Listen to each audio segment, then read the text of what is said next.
GIC lecturer के most important question, ऐसे ही question आपको परीक्षा हॉल में देखने को मिलेंगे, इसलिए बिना स्किप के हुए वीडियो को अंत तक ज़रूर देखें। आज हम पहले कल वाले जो क्वेश्चन हैं उनका रिवीजन करेंगे और फिर नए क्वेश्चनों को देखेंगे। तो आइए फटाफट हम लोग कल वाले क्वेश्चनों का रिवीजन कर लेते हैं। तो सबके सब क्वेश्चन सिलेक्टेड क्वेश्चन हैं, तो ध्यानपूर्वक देखिए। अगर कल मेरा वीडियो देखा था तो आप लोग क्वेश्चन को फटाफट सॉल्व करिए। तो आइए देखते हैं। पहला दिया है अनुच्छेद 249 के खंड 1 के अंतर्गत पारित प्रस्ताव निम्नलिखित में से किससे अधिक समय के लिए प्रवृत्त नहीं रहेगा। तो इसका आंसर हो जाएगा डी, 1 वर्ष। ओके, नेक्स्ट क्वेश्चन देखिएगा। अगला क्वेश्चन देगा सरकारिया आयोग निम्नलिखित संबंधों में से किसकी समीक्षा हेतु स्थापित किया गया था। तो इसका आंसर हो जाएगा कौन सा? आंसर हो जाएगा सी, केंद्र और राज्य के मध्य। ओके, नेक्स्ट क्वेश्चन फटाफट रिवीजन करना है। राज्य वित्त आयोग एक है, तो राज्य वित्त आयोग क्या है? तो राज्य वित्त आयोग एक संवैधानिक संस्था है। नेक्स्ट क्वेश्चन अगला है, भारतीय संविधान के किस अनुच्छेद के अंतर्गत अंतर्राष्ट्रीय समझौतों को प्रभावी बनाने हेतु संसद राज्य सूची के विषय पर कानून बना सकती है। तो राज्य सूची किस आर्टिकल के अंतर्गत क्या है वो कानून बना सकती है? तो आर्टिकल नंबर कौन सा हो जाएगा? आर्टिकल नंबर हो जाएगा 263। आंसर नंबर डी बनेगा। अगला क्वेश्चन देखिएगा।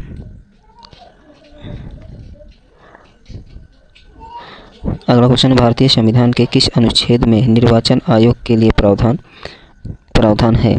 तो इसका आंसर हो जाएगा answer number C, 224। Answer number C बनेगा।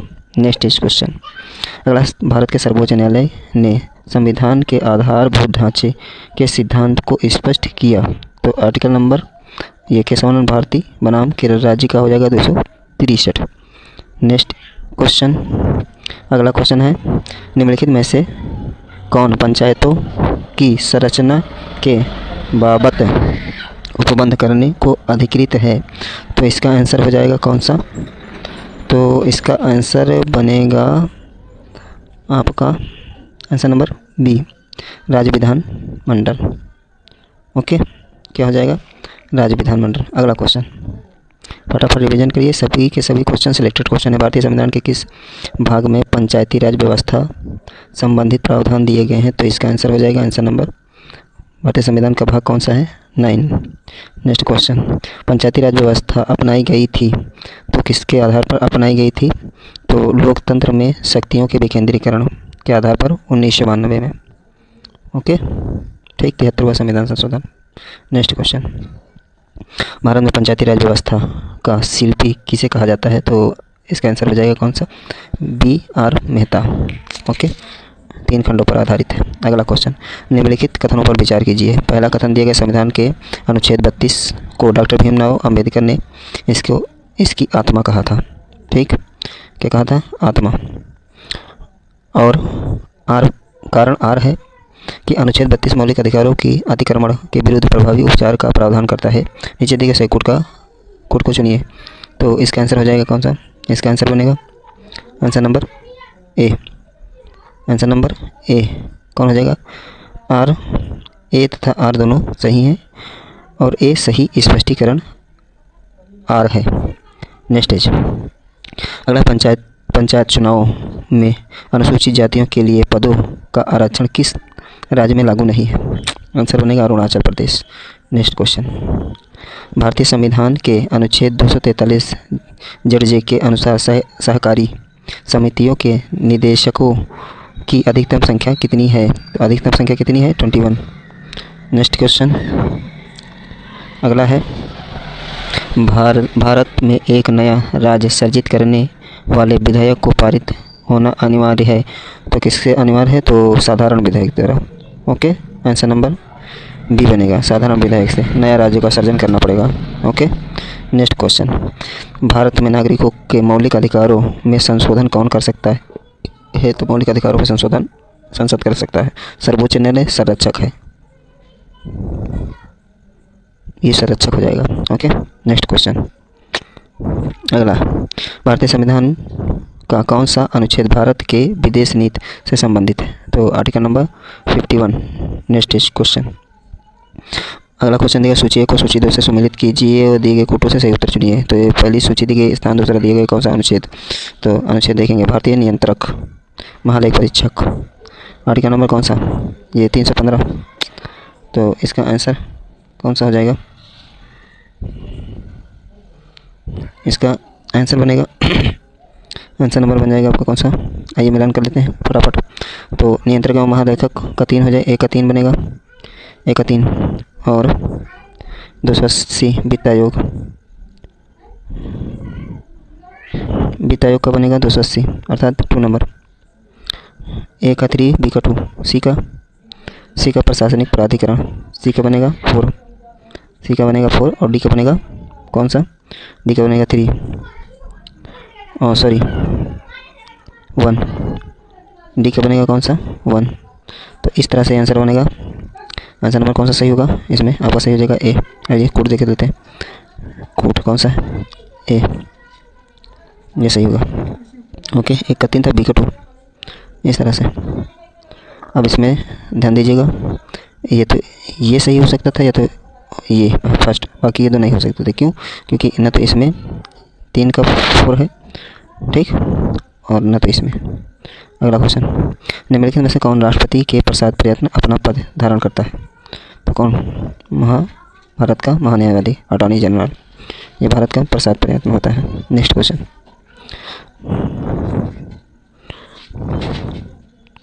सूची 1 को सूची 2 से सम्मिलित कीजिए तथा नीचे दिए गए कूट का प्रयोग कर सही उत्तर चुनिए। तो पहला देखो देगा संवैधानिक संशोधन, संविधान संशोधन 368, आसान 4 नंबर सही होगा। वित्त आयोग 280, ठीक, वित्त आयोग। तो 1 का 4 और बी का 3 और सी का हो जाएगा वित्त, ये आपातकाल, वित्तीय आपातकाल 360, 1 हो जाएगा और डी का हो जाएगा कौन सा? अखिल भारतीय सेवा 312, मतलब 2। तो इस तरह से मेल कर सकते हैं 4 2 4 3 1 2। तो 4 3 1 2 देखिएगा, 4 3 1 2 किस में है? तो 4 3 1 2 आंसर नंबर बी सही होगा। ओके, आगे बढ़ते हैं। लोकसभा द्वारा पारित धन विधेयक राज्यसभा द्वारा सभी पारित मान लिया जाएगा यदि राज्यसभा द्वारा उस पर कोई कार्रवाई नहीं की जाती है। तो कितने दिन? 14 दिन के बाद। ओके, ये अपने पास राज्यसभा 14 दिन तक रोक रख सकते हैं। अगला क्वेश्चन देखिएगा, किसी जाति तथा जनजाति को अनुसूचित जाति तथा अनुसूचित जनजाति घोषित करने हेतु शक्ति संपन्न संवैधानिक प्राधिकारी है। तो इसका आंसर बन जाएगा कौन सा? राष्ट्रपति। ओके, ये 243 के अंतर्गत है, ठीक। राष्ट्रपति किसी भी जाति को अनुसूचित जाति है या जनजाति है ये घोषित कर सकता है, आर्टिकल नंबर इसके अंतर्गत। नेक्स्ट क्वेश्चन, भारत के सभी राज्यों के विश्व के अलग अलग देशों में देश मानकर मानव विकास सूचकांक रैंकिंग मामले में इन राज्यों को संबंधित देश की रैंक से मिलान करें और दिए गए कूट से सही उत्तर चुनिए। ये आपके जो अब क्वेश्चन प्रारंभ होते हैं वो होते हैं भारतीय अर्थव्यवस्था से रिलेटेड क्वेश्चन है, ठीक। तो ध्यानपूर्वक देखिएगा, सूची 1 दिया है और सूची 2 दिया है और रैंक देखना है। तो सूची 1 और सूची 2 से सुमेलित करना है, ठीक। तो इसका जो आंसर बन जाएगा वो कौन सा बनेगा? आइए रैंक देखते हैं। तो इसका जो आपका बनेगा तो केरल का बन जाएगा आपका 1 का 4 बनेगा, 1 का 4, बी का 3, सी का बनेगा 2 और डी का बनेगा 1। इस तरह से कूट हो जाएगा। तो आइए देखते हैं इनकी रैंकिंग। तो रैंकिंग ए का 4 और बी का 2, ध्यान देंगे, ए का 4 बी का 2, 1 मिनट, ए का 4 बी का 3 2 का सी का 2। ओके, तो आइए कोड देखते हैं। ए का 4 किस में है? तो ए का 4 आप जानते हैं बी नंबर में है और बी का 3 ये है और सी का 2 ये है और डी का 1 ये है। तो इस तरह से ये आंसर आपका सही हो जाएगा, आंसर नंबर बी। आइए अगला क्वेश्चन देखते हैं। अगला क्वेश्चन दिया गया है, निम्नलिखित में से कौन सा देश विश्व में चाय का सबसे बड़ा निर्यातक देश है। तो निर्यात में पूछा गया है सबसे ज़्यादा चाय का निर्यात कौन करता है। तो चाय का निर्यात करता है कौन, इसमें सी नंबर केन्या। ओके, ये 2019 के अनुसार ठीक रैंक जो जारी की गई है तो उसी के आधार पर चाय का सबसे ज़्यादा निर्यातक देश कौन सा है, केन्या है। ओके, भारत चाय का सबसे बड़ा उत्पादक देश है, ठीक, जो दुनिया का दूसरा सबसे बड़ा उत्पादक देश है। ठीक, भारत किस नंबर पर है, तो भारत है सेकंड पोजीशन पर चाय उत्पादन में। ओके, और फर्स्ट नंबर पर है चीन, चीन हो जाएगा। ठीक, और सेकंड पोजीशन पर ये हो जाएगा और केन्या निर्यात में सबसे आगे है। ओके, नेक्स्ट क्वेश्चन, अगला क्वेश्चन देखिएगा। इंटीग्रेटेड लो कास्ट सेनी पेंशन ILCM योजना के संबंध में निम्नलिखित कथनों पर विचार कीजिएगा। तो कथनों पर विचार करना है, तो आइए देखते हैं। पहला दिया गया है, यह व्यवस्था साझेदारी के आधार पर वित्त पोषित है। केंद्रीय राज्य योगदान 75% है। और थर्ड दिया गया है, राज्य योगदान 25% है। तो कथनों में सही कौन सा कथन हो जाएगा, 1 और 2, और बी दिया गया है 2 और 3, सी दिया गया है 1 और 3, और डी दिया गया है 1 2 3। तो इसमें से जो आंसर आपका बनेगा वो कौन सा बन जाएगा, ए नंबर, ए और बी, 1 और 2 सही है। इसमें जो साझेदारी है वित्त पोषित संस्था है और 75% जो योगदान है वो किसका है, केंद्र का है। ओके, इंटीग्रेटेड में लो कास्ट एक्सटेंशन में। नेक्स्ट क्वेश्चन देखिएगा। अगला क्वेश्चन दिया गया है, निम्नलिखित में से कौन सी योजना शहरी अधोसंरचना के विकास के लिए घोषित की गई योजना नहीं है। तो इसका जो आंसर बनेगा वो आंसर हो जाएगा आपका कौन सा, आंसर नंबर बनेगा आपका, आंसर बनेगा आपका डी। कौन सा बन जाएगा, डिजिटल भारत योजना। स्मार्ट, बाकी जो है स्मार्ट सिटी हो गया और स्वच्छ भारत मिशन हो गया, ये सब की सब क्या है, ये शहरी योजना है। ओके, बात की जाए डिजिटल योजना की शुरुआत 1 जुलाई 2015 में की गई थी। ठीक, 1 जुलाई 2015 में डिजिटल भारत की शुरुआत। ओके, आइए अगला क्वेश्चन देखते हैं। याद रखेंगे डिजिटल भारत योजना का प्रारंभ की गई थी तो 1 जुलाई 2015 में। अगला क्वेश्चन देखिएगा। 14वें वित्त आयोग के अध्यक्ष निम्नलिखित में से कौन थे। तो 4 ऑप्शन, शांता कुमार, सी रंगराजन, YV रेड्डी, इनमें से कोई नहीं। तो 14वें वित्त आयोग जो थे वो कौन से थे, YV Reddy. Okay, YV Reddy जो थे ये कौन से वित्त आयोग हैं, तो 14वें वित्त आयोग है। ओके, जो 2 फरवरी 2013 को इन्होंने 2013 में इन्होंने अपना पद संभाला था और 2025 तक 15वें वित्त आयोग जो होगा वो 15वां वित्त आयोग 2000 कब तक होगा, 25 तक। ओके, और प्रथम वित्त आयोग के जो अध्यक्ष थे वो KC नियोगी थे। ये KC नियोगी ये प्रथम वित्त आयोग के अध्यक्ष थे। ठीक, तो 14 वित्त आयोग हो चुके हैं और 15वां वित्त आयोग भी अब इस समय जो है 15वां वित्त आयोग चल रहा है। ओके, नेक्स्ट क्वेश्चन, वित्त आयोग का कार्य क्या होता है, केंद्र एवं राज्य के मध्य क्या है, राजस्व का विभाजन करना। ठीक, जो आर्टिकल 280 के अंतर्गत लागू होता है। नेक्स्ट क्वेश्चन, निम्नलिखित में से किस वर्ष में राष्ट्रीय भूमि अभिलेख आधुनिकीकरण कार्यक्रम प्रारंभ किया गया था।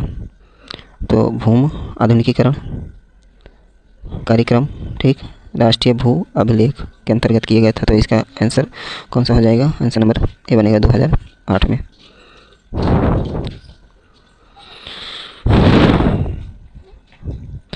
नेक्स्ट क्वेश्चन, भारत में वर्ष 2009-10 में प्रारंभ की गई inclusive education for the disabled at secondary stage योजना किसके अंतर्गत प्रदान की गई थी? तो इसका आंसर हो जाएगा सी, किसके द्वारा? राष्ट्रीय माध्यमिक शिक्षा अभियान के द्वारा। ओके, अगला क्वेश्चन देखिएगा। निम्नलिखित में से कौन सा एक वित्तीय समावेशन का उद्देश्य नहीं है? तो वित्तीय समावेशन का उद्देश्य कौन सा नहीं हो जाएगा? तो आंसर नंबर आपको बनेगा सी, बैंकिंग अधोसंरचना को सिकोड़ना। नेक्स्ट क्वेश्चन देखिएगा। 2005-06 में प्रारंभ की गई भारत निर्माण योजना का अंग निम्नलिखित में से कौन सा नहीं है? 2005 और 6 में भारत निर्माण योजना का अंग नहीं है। ग्रामीण आवास है, ग्रामीण स्वच्छता है, पेयजल है और सड़क है। तो इसका आंसर कौन सा हो जाएगा? बी, ग्रामीण स्वच्छता। ये कब प्रारंभ किया गया? 2014 में। ठीक, नेक्स्ट क्वेश्चन। घाटे की वित्तीय व्यवस्था का अर्थव्यवस्था पर क्या प्रभाव पड़ता है? करों में कमी आती है, मजदूरी में बढ़ोतरी होती है, मुद्रा आपूर्ति में बढ़ोतरी और मुद्रा आपूर्ति में कमी होती है। तो इसका जो आंसर बन जाएगा कौन सा हो जाएगा? आंसर नंबर सी, मुद्रा आपूर्ति में बढ़ोतरी होती है। Okay, next question. अगला क्वेश्चन देखिएगा। अगला क्वेश्चन है, निम्नलिखित में से कौन आयु समूह सर्व शिक्षा अभियान में भर्ती होने के लिए पात्रता है? तो शिक्षा के लिए कौन पात्र है? तो इसका जो आंसर बनेगा वो हो जाएगा बी, 6 से 14 वर्ष के बच्चों को निःशुल्क शिक्षा प्रदान करने के लिए ये कदम उठाए गए, 6 से 14 वर्ष। नेक्स्ट क्वेश्चन, निम्नलिखित में से किस वर्ष स्वावलंबन योजना प्रारंभ की गई? कौन सी योजना है? स्वावलंबन योजना। ये स्कीमें याद रखेंगे क्योंकि ये स्कीमों से जो योजनाएं हैं इनसे क्वेश्चन बनते ही बनते हैं। ठीक, तो इन पर आप विशेष ध्यान रखेंगे कौन सी योजना कब प्रारंभ की गई, और यही क्वेश्चन आगे चल करके PCS में भी बनते हैं ऐसे ही क्वेश्चन। तो इसका स्वावलंबन जो योजना है वो 2010 में प्रारंभ की गई। ओके, याद रहेगा, स्वावलंबन योजना 2010 में की गई। आगे बढ़ते हैं। ठीक, और 2015 में अटल पेंशन योजना प्रारंभ की गई है। अगला क्वेश्चन देखिएगा। अगला क्वेश्चन है, राष्ट्रीय खाद्य सुरक्षा मिशन NFSM का उद्देश्य निम्नलिखित में से कौन नहीं है?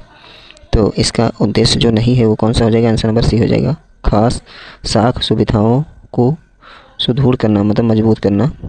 बाकी ये सब के सब क्या है? खाद्य सुरक्षा मिशन के अंतर्गत आते हैं। उच्च उत्पादन किस्म के बीजों का विवरण और सुधारीकृत उत्पादन तकनीक का निर्देशन और फसलों की नई विकसित किस्में। ठीक, बाकी सब ये हो जाएंगे लेकिन ये नहीं होगा। ठीक, ये तीनों सही हैं।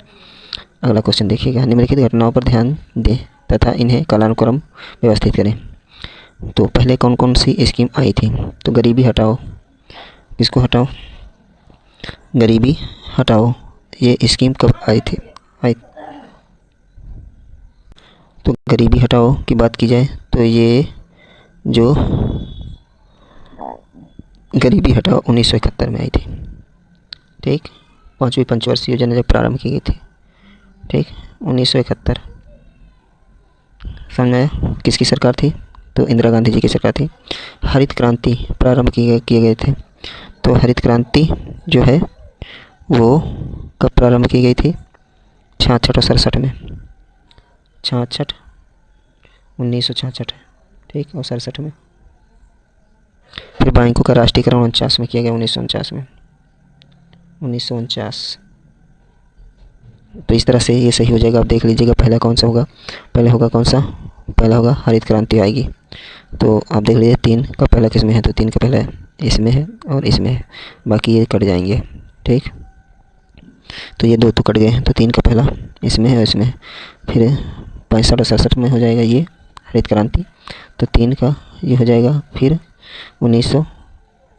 1 मिनट, 3 का पहला नहीं होगा, जिसमें दिया गया होगा कौन सा? 49 वाला। ठीक, तो 2 किसमें पहले?